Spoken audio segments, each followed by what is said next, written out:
Minnesota Vikings fans are generally pretty fired up about rookie 7th-round running back DeWayne McBride. That's right, and getting huge value for the FBS rushing champ, 3,000 yards rushing, 32 touchdowns over the last 2 seasons. Blazer, getting it done on the ground somewhere.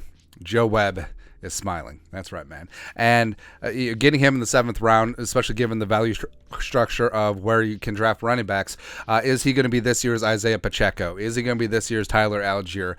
It's possible, depending on what happens with Dalvin Cook. But what was interesting is that former Vikings general manager Rick Spielman had some choice thoughts on the DeWayne McBride selection.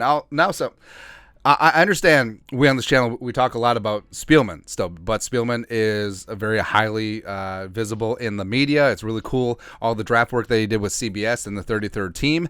And it's interesting, like, this guy was in the Vikings war room 2 years ago making selections, and now he's doing commentary. So it's really fascinating, man. And also it's funny how he talks about his former guys that he drafted. He talks about Jefferson and Cook and Madison and all that stuff. It's just gotta be weird, man. But he was on with our guy Ryan Wilson on with the First Pick podcast over at CBS.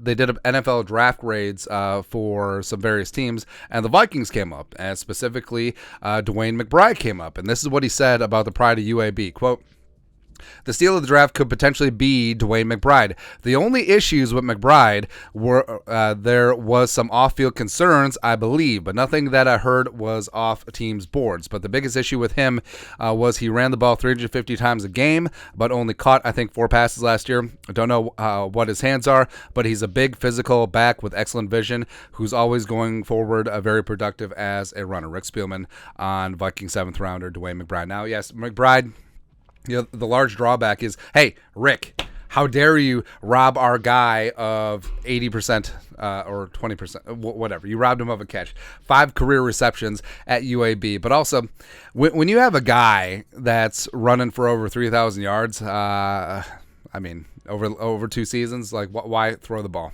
Especially if you have very poopy quarterbacks. But yeah, the main thing was, and now, yes, we know that he could potentially be the steal of the draft, but the only issues with McBride, there was some off-field concerns where Spielman doesn't say things just to say things. Like, he's very calculated, and I don't think that he would make a slip like this. I don't think that obviously he didn't confuse McBride with someone else in the draft, but also if it would have been larger red flags, we would have heard about it. And with McBride, with the draft commentators, with the draft community, there's been nothing. There's been absolutely nothing. And of course, not all off-field concerns are the same. I mean, some off-field concerns are legitimate. Yes. Some, maybe not so much. Some are just fickle. And what he said, nothing I heard of was off team's board. So it wasn't anything so severe that he was completely off of team's radar, right?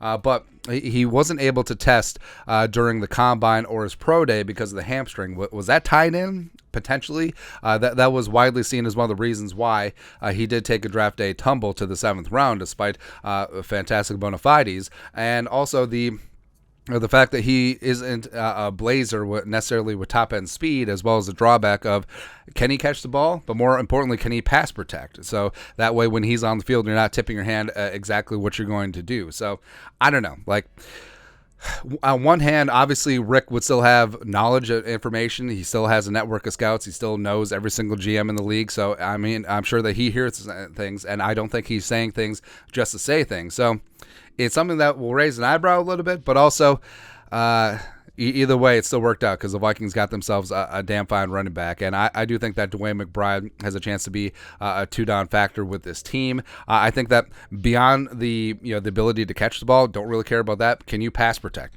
That's going to be way more important. But I love the way that he runs a power. He's scheme agnostic, can run zone.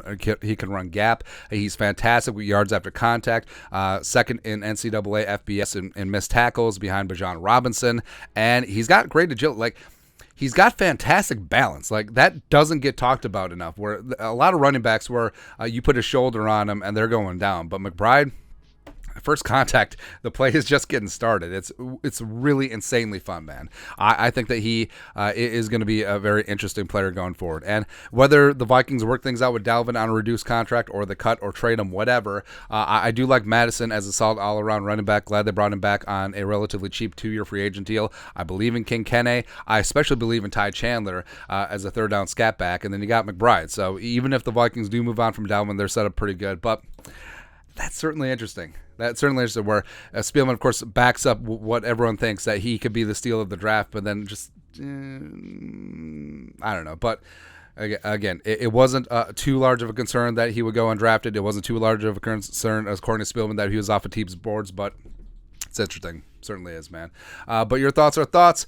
Former Vikings GM Rick Spielman calls DeWayne McBride possibly the steal of the draft, as well as brings up off-field concerns? Question mark. Let us know your thoughts and our thoughts and his thoughts in the comment section below. Subscribe for daily Vikings takes. Want to support the work? Put a little something in the Venmo. But till next time, Skol, production value.